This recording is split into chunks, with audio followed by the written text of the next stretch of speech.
Seja bem-vindo ao canal Pastor Carlos Fernandes. Se você é novo por aqui, inscreva-se, curta, comente e compartilhe. Assim você nos ajuda a levar a palavra de Deus para mais pessoas. Agora vamos meditar na palavra de Deus. Que o Senhor te abençoe. Convido os irmãos a abrirem suas Bíblias, Mateus capítulo 5, e haveria a possibilidade de nós estudarmos parágrafo por parágrafo, e se estenderia um bom período, é muito conteúdo, mas também há a opção de nós estudarmos esse momento do Sermão da Montanha do nosso Senhor Jesus Cristo.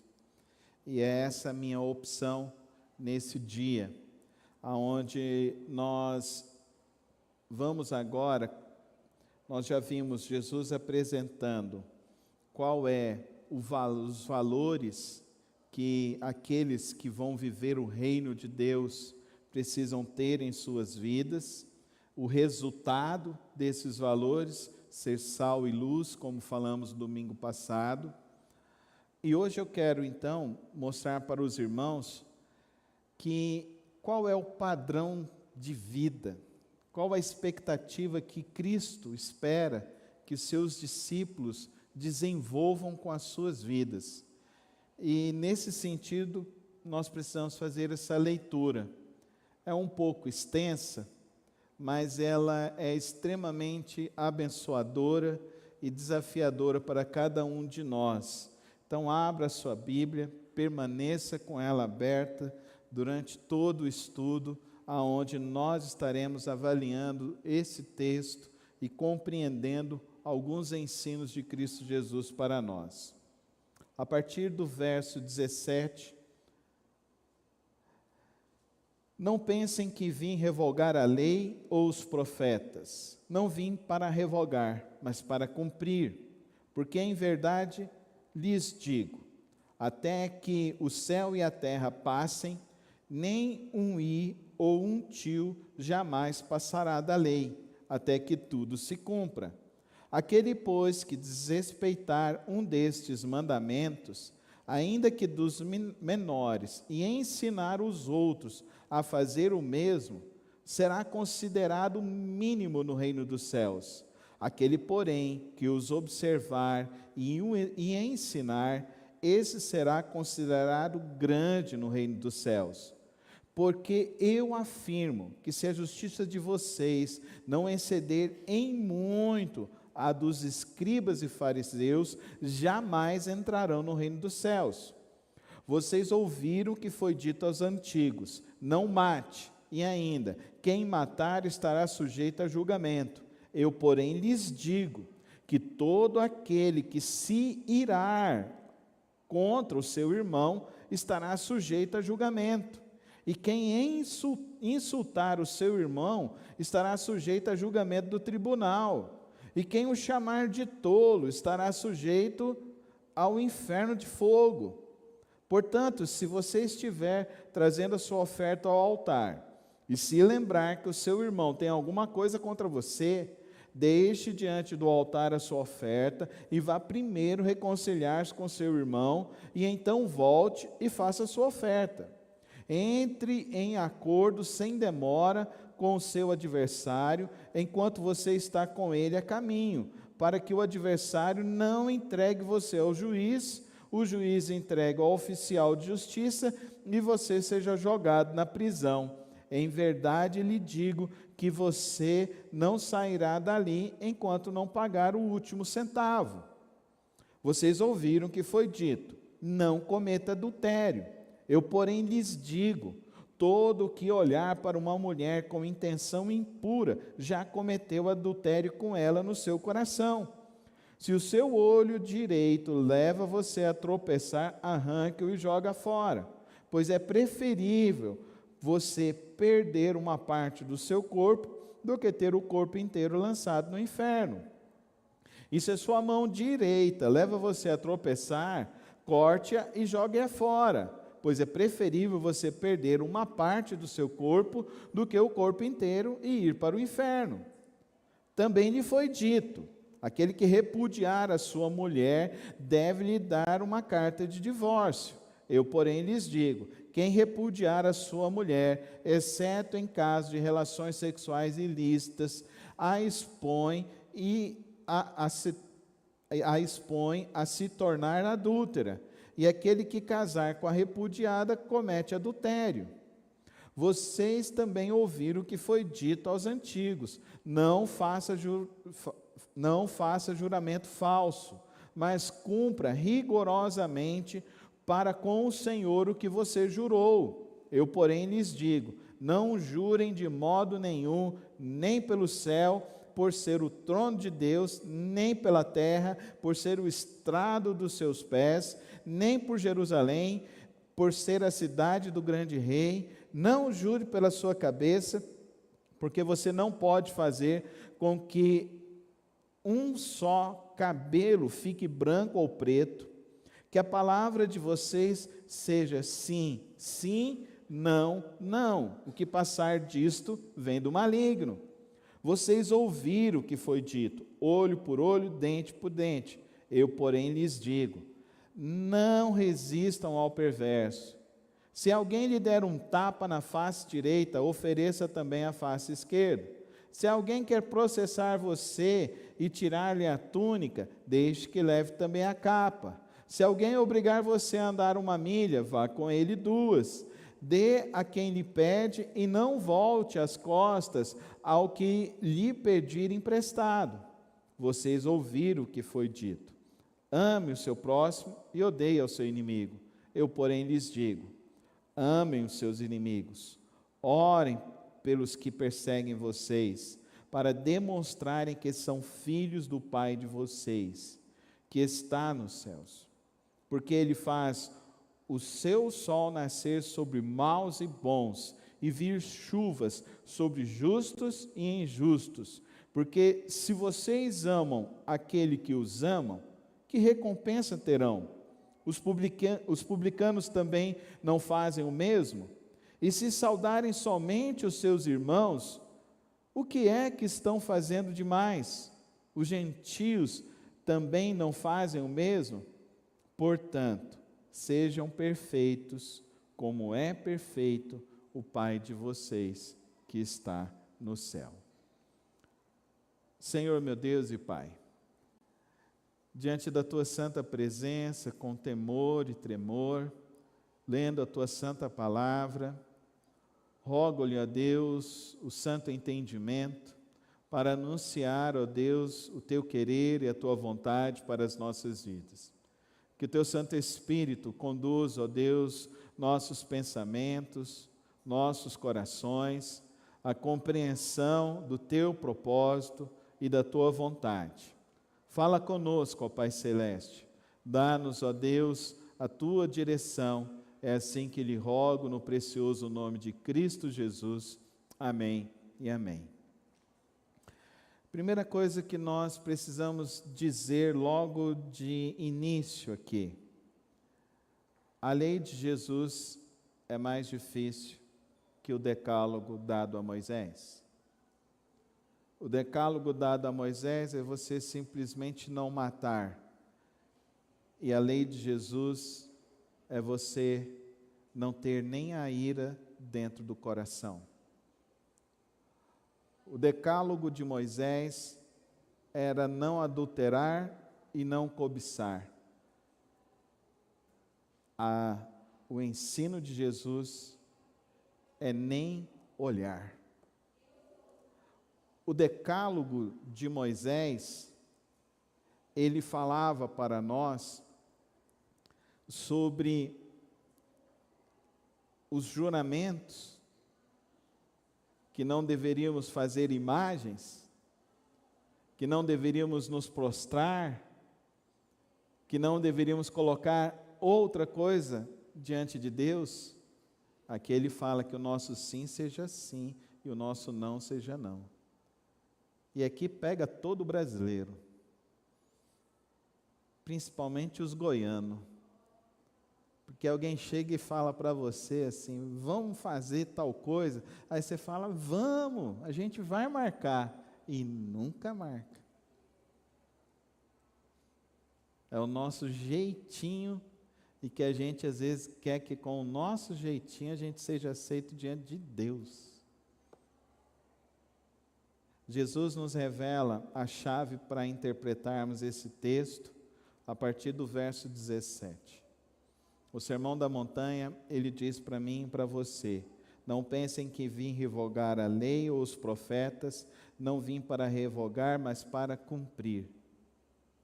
E o final dessa parte do Sermão da Montanha, no verso 48, ele diz, sejam perfeitos como é perfeito o Pai de vocês que está no céu. E quem é o perfeito? É Jesus Cristo. Jesus Cristo é o perfeito. Eu e você somos incapazes e incompetentes para cumprir o ensino de Cristo.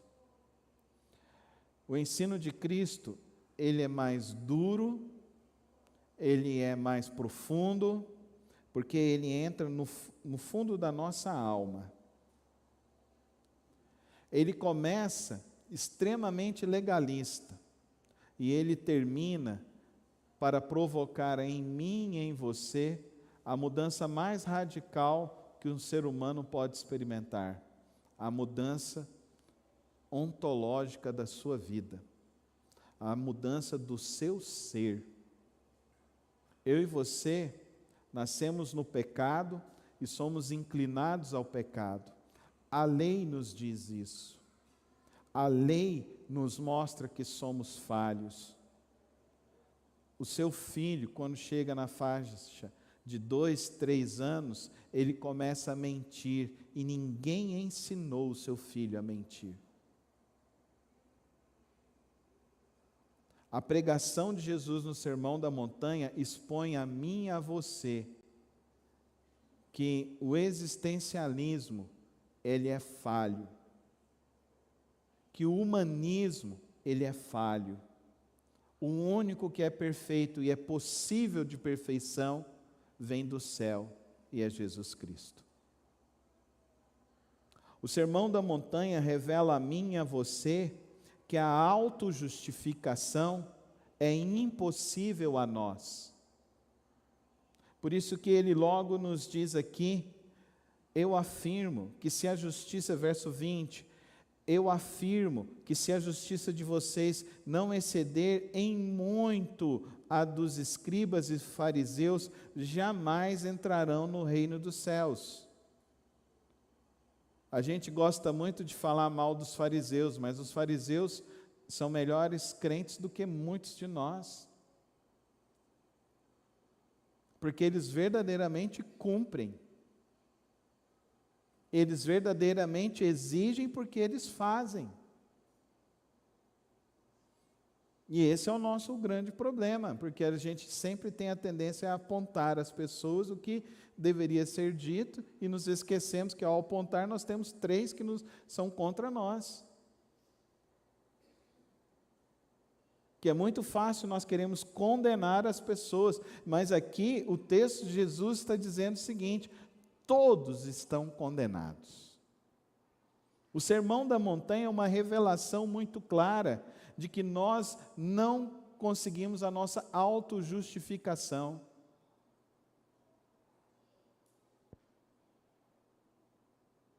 Você tem coragem de cortar a sua mão porque você roubou? Você fez alguma coisa errada? Você tem coragem de furar o seu olho porque está te levando a pecar? A autojustificação, a ideia de que eu posso fazer algo em troca das benesses de Deus, é desnudada a mim e a você, de que nós somos incompetentes. Por isso que ao estudar esse texto, nós precisamos entender que a chave de interpretação está logo aqui no verso 17. Jesus veio cumprir o que eu e você não conseguimos cumprir. Então aqui nós vemos claramente a substituição que Deus faz do nosso pecado, das nossas iniquidades, que Cristo paga na cruz do Calvário por nós. É a substituição. Então, em termos da economia da salvação, o que eu e você podemos fazer para somar ou acrescentar algo, só temos dívida, só temos débito, não temos nenhum crédito. Tudo isso vem da bondade de Deus, o próprio Cristo morrendo em nosso lugar. Por isso que um dos brados da cruz é: Deus meu, por que me desamparou? Porque eu estou agora abandonado. Porque Deus não poderia estar presente naquele que se fez culpa por nós. Por isso vem um abandono. O abandono de Cristo, o abandono da Santíssima Trindade. Um rompimento tão profundo que somente Ele poderia fazer. Ao ler o Sermão da Montanha, isso precisa gerar em mim e em você um pouco de desespero. Um pouco de desespero, pelo menos a nível de você reconhecer: eu não consigo. Eu não poderia nem estar próximo de Deus, porque Ele é perfeito. Mas o nosso evangelho hoje é um evangelho líquido, um evangelho superficial, um evangelho adocicado, um evangelho que não pode ferir ninguém, porque ninguém pode se achar culpado dos seus erros, das suas falhas. E nós muitas vezes nos colocamos num papel de julgadores, ao invés de nos colocarmos no papel de autoavaliação. É um momento assim que Cristo está dizendo para mim e para você, que Martin Lloyd Jones define muito bem: cristianismo não é algo que você faz, é algo que acontece em você, e que então transforma todo o seu viver. O cristianismo é algo que precisa acontecer em você, no profundo da tua alma, no profundo do teu ser. Sem arrependimento, ninguém verá a Deus. Sem autoconfissão, ninguém verá a Deus. Sem o se desnudar de alma diante de Cristo, ninguém verá a Deus. Experimentará dessa bondade, dessa graça tão maravilhosa de Deus. Confesso para os irmãos que é um dos textos mais difíceis de serem pregados. É esse que nós estamos nesta manhã. Porque aqui revela as motivações internas dos seres humanos. Quais são essas motivações? Raiva, desejo e orgulho. A gente poderia falar assim, né? Agora algumas pessoas acrescentam culpa, né? Mas culpa não tem a dimensão da palavra desejo, tem. Então, por isso que eu não coloco culpa. Porque para sentir culpa, já parte de um processo de mudança. Só vai sentir culpa quem quer viver um princípio diferente daquele que ele não vive. Dá para você entender o que eu estou dizendo? Só vai sentir culpa quem acredita que existe uma lei pela qual ele quer viver. Aí eu sinto uma culpa. Isso é culpa.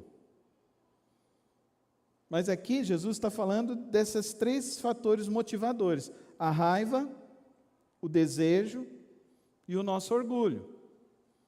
E todos as 6 antíteses que Cristo usa estão envoltas nessas 3 motivações, que resultam tudo aquilo que a gente faz. A raiva resulta ira, discórdia, briga,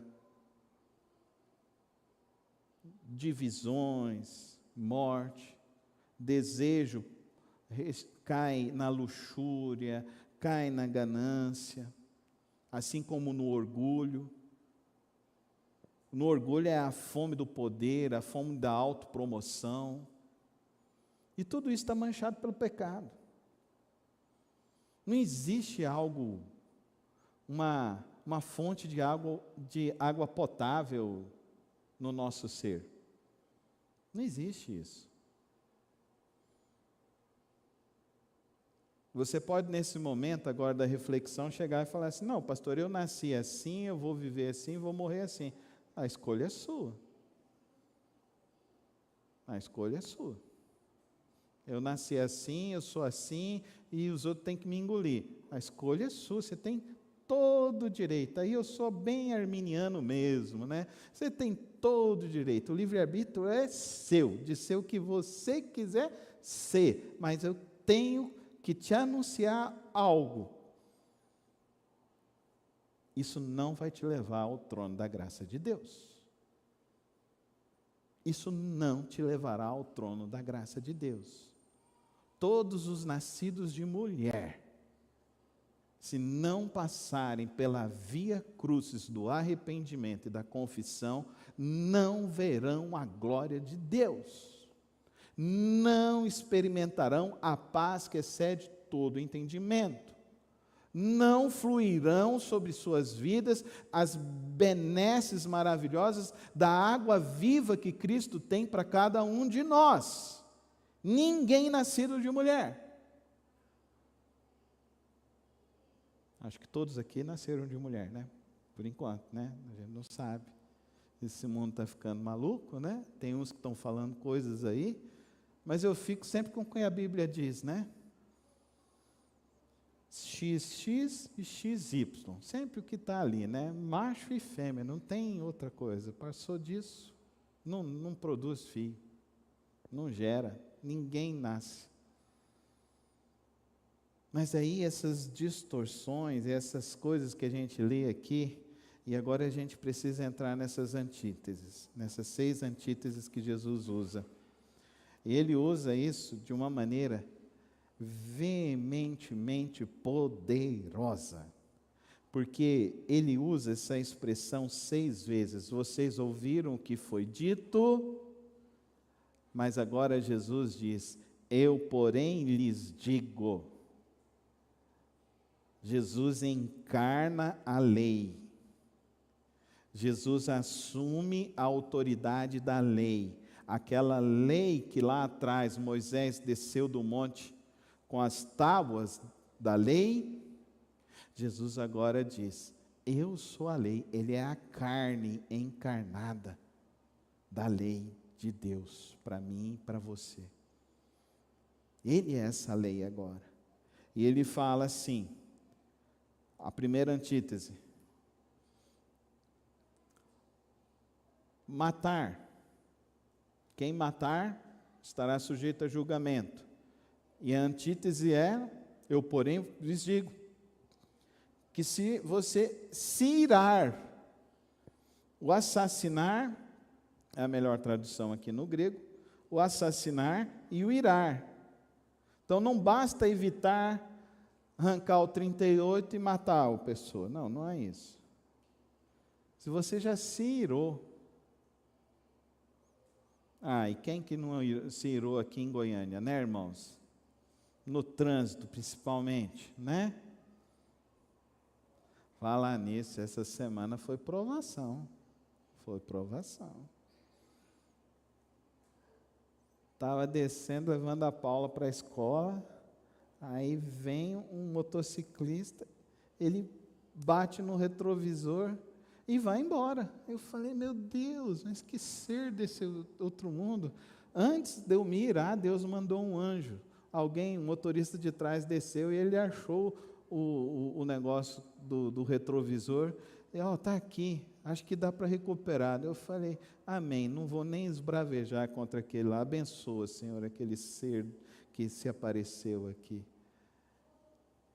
300 metros à frente, um indivíduo vem no meio da curva e me joga para fora. Se eu não desvio, eu teria batido o carro numa via de 40 km por hora, acho que ele passou a 100.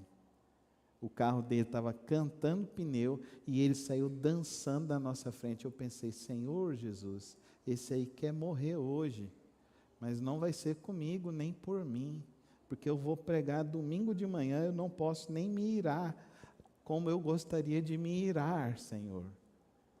É aí que a gente vê que o Espírito de Deus está agindo em nós, amém, irmãos? Amém? É assim, irmão.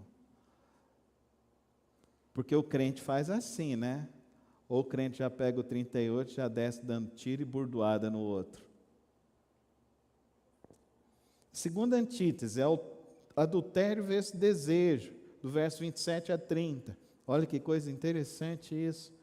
Não é só o ato, agora é o olhar, é o desejo impuro que corrompe.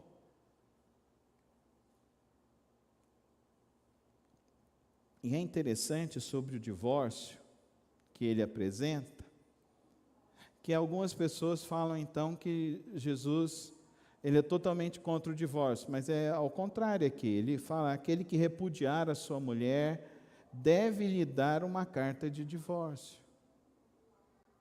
Então deve dar o divórcio. As condições estão aqui bem expostas. As relações sexuais ilícitas, adultério, e mais adiante ele vai falar sobre a agressão. Então Jesus rejeita o divórcio fácil, porque como que eles tratavam a questão do divórcio? Não, a minha mulher queimou aqui o feijão, então você já não serve para mim. E já abandonava a mulher e deixava ela lá a ver navios, e era assim. E fazia igual o doutor lá do Nordeste, né? Dava um mata-leão e jogava para fora de casa, né? Gente, que mundo é esse que nós estamos vivendo? Que mundo é esse? Onde casamentos, pessoas se agridem. A falta de Deus. Aí ele vem, verso 33 em diante, vocês ouviram o que foi dito, não façam juramento falso. Agora Jesus diz o seguinte, o seu sim seja sim e o seu não seja não. Você dá conta de cumprir isso, irmão? O seu sim é sim, o seu não é não? Ele continua, a outra antítese agora é vingança. Olho por olho, dente por dente. Eu, porém, lhes digo, não resistam ao perverso. Se alguém lhe der um tapa na face direita, ofereça-lhe também a esquerda. Estamos vivendo isso, querido irmão? Agora, Jesus, ele transcende na sua última antítese. Ame o seu próximo e odeie o seu inimigo. Eu, porém, lhes digo, ame os seus inimigos. Então, o amor deve deixar de ser restrito ao meu eixo familiar, ao meu eixo das pessoas que eu gosto, e agora o meu amor tem que transbordar. Meu amor tem que ser universal. Amar o seu inimigo, amar aquele que te persegue. Amar a pessoa do partido alheio, amar a pessoa da ideologia abjeta, amar a pessoa da conduta que não condiz com os teus princípios, amar o que te ofende. Então ele agora sai de uma esfera e vai na esfera mais profunda da alma do ser humano, que a alma, então, precisa ser totalmente modificada, transformada. E esse é o milagre da salvação, queridos irmãos. Isso não é obra de homens. Nós, como pastores que estamos à frente de um rebanho, de uma igreja, a nossa missão é orar para que a palavra de Deus seja exalada, a palavra de Deus seja comunicada, mas a obra de transformação é a obra do Espírito Santo de Deus. É a obra em que o Espírito Santo age sobre nós, para nos conduzir ao propósito que Cristo deixou para nós. Quem vai gerar esta vida em você é o próprio Deus. Agora, mediante ao quê que Ele vai gerar essa vida? Então eu destaco aqui 4 princípios para que essa vida de Cristo seja gerada em nós. A primeira delas, queridos irmãos, creia piamente que Cristo cumpriu a lei. Amém, irmãos? Creia piamente nisso. Ele é a lei. Ele é a lei encarnada, Ele cumpriu. Então, a lei do Antigo Testamento é totalmente satisfeita com a vida de Cristo, com a prática de Cristo, com a caminhada de Cristo. Então, o Antigo Testamento revela para nós a chegada de Cristo. Então, agora que eu e você enxergamos a Jesus Cristo, nós precisamos entender então que Ele é o centro da história humana, de toda a humanidade, mas Ele precisa ser o centro das nossas vidas. Ele tem que ser então o eixo das nossas vidas. Então quem me resgata é Cristo Jesus. Quem me dá esperança é Cristo Jesus. Quem me mostra um novo amanhecer é Cristo Jesus.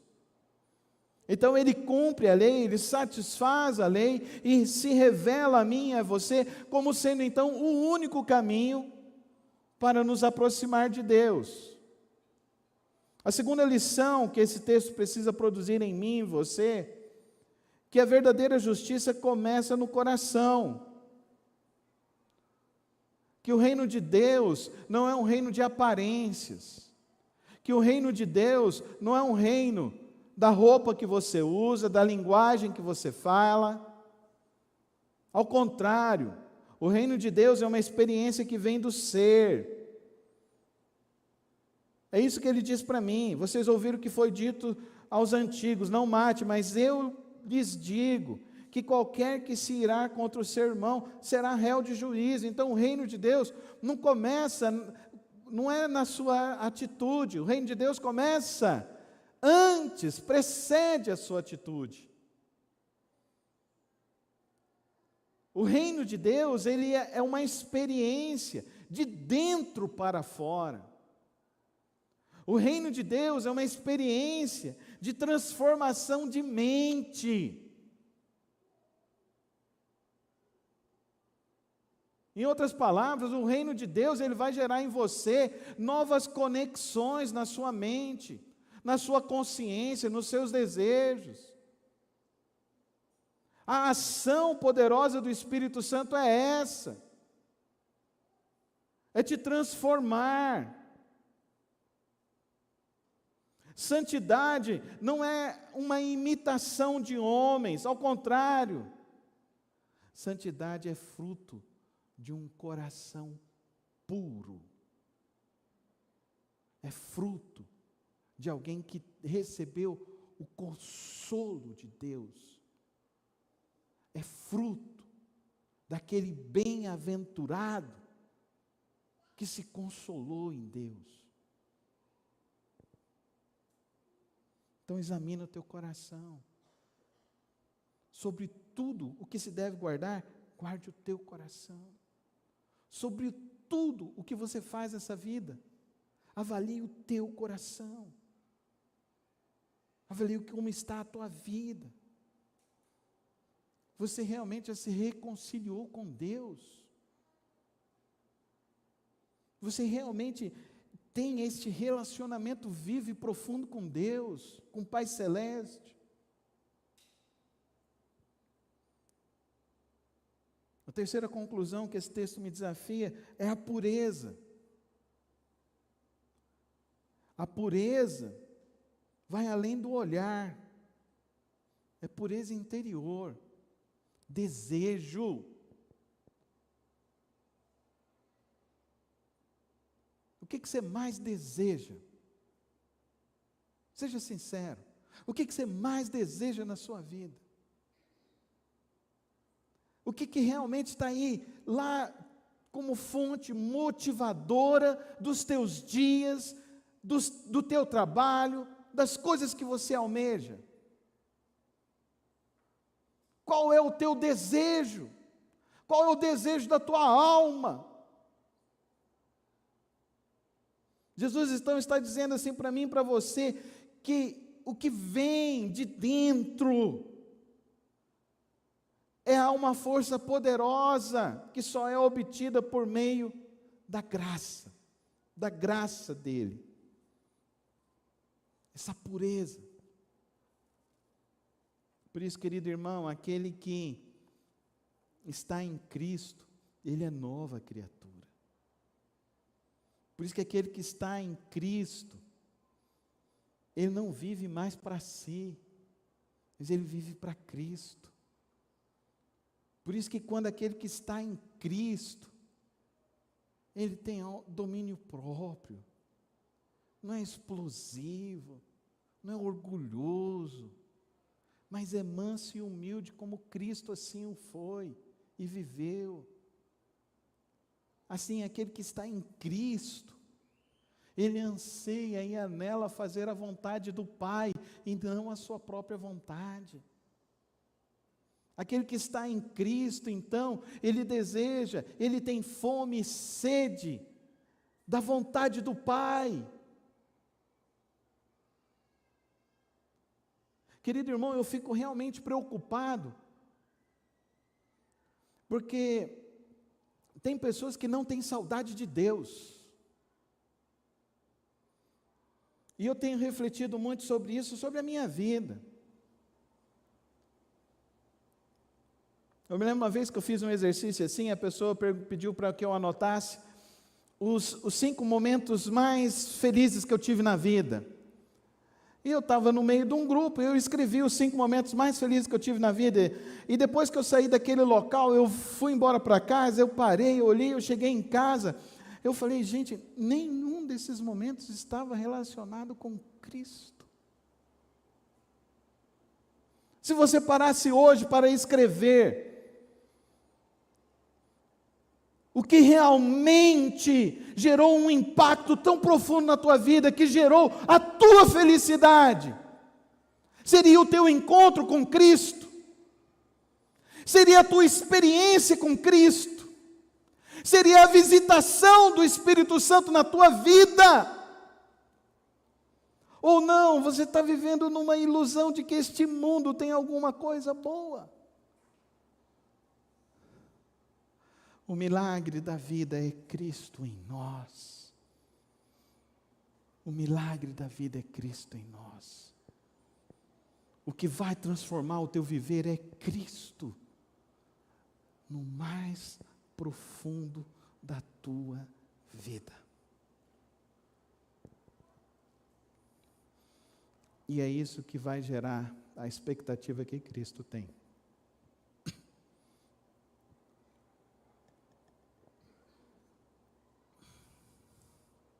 O amor. E aqui ele encerra essa parte do seu sermão. O amor. Mas não é amar o seu filho, não é amar a sua esposa, é amar o inimigo. Por isso que no reino de Deus, nós não precisamos de forças militares, bélicas. Nós não precisamos de poderes e artimanhas. O reino de Deus é uma arma tão poderosa que ela é capaz de transformar vilanovenses e torcedores do Goiás em irmãos. O amor. Só Cristo pode fazer isso. Só Cristo pode fazer com que pessoas com arma em punho abaixem suas armas, se ajoelhem e adorem a Cristo Jesus. Só Cristo Jesus pode produzir o amor. E o amor que o reino de Deus quer gerar em mim e em você é um amor tão poderoso,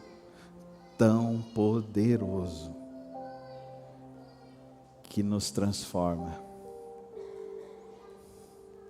Tira ódio, rancor, ressentimento do fundo das nossas almas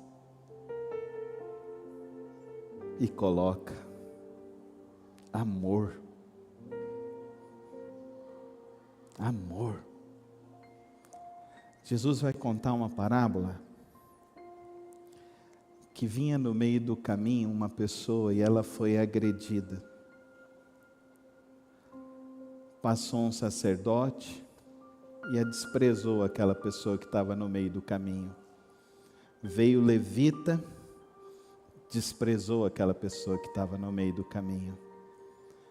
Mas veio o samaritano,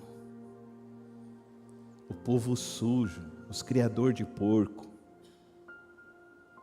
o povo imundo, que não podia nem entrar no templo de Jerusalém. Mas o samaritano, ele parou, ele pegou aquela pessoa, ele curou as feridas daquela pessoa. Ele olhou e percebeu, ele é judeu, mas eu vou ajudar. Porque o reino de Deus é isso, é gerar amor em nossas vidas.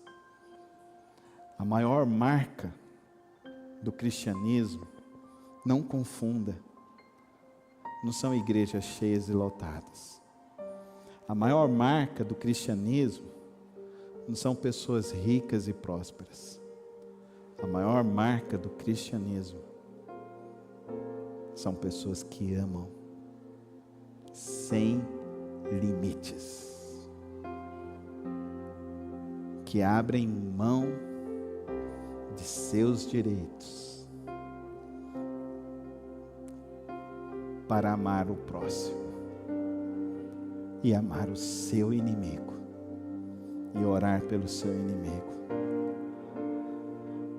O reino de Deus é uma arma poderosa. Ele fala que é uma semente como um grão de mostarda, porque depois que cresce, vira uma árvore frondosa, vistosa, para que os pássaros pousem ali.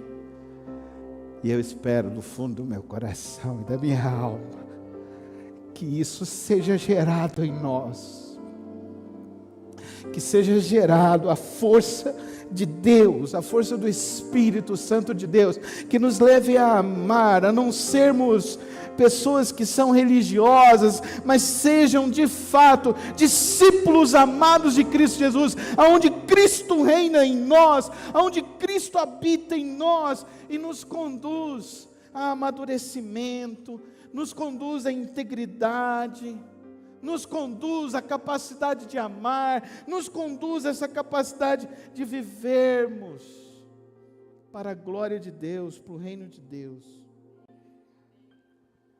para a vontade do Senhor. Que Deus leve a mim e a você ao propósito dele todos os dias de nossas vidas. Amém? Vamos ficar em pé na presença do Senhor. Feche os teus olhos e ora agora e fala com o Pai. Pai, eu quero viver o teu reino. Eu quero viver este teu amor, essa tua palavra na minha vida, na minha casa e por onde eu for. Eu quero viver o teu reino aqui na terra. Senhor meu Deus e Pai, Tua palavra, ela é poderosa, a Tua palavra é maravilhosa, Senhor.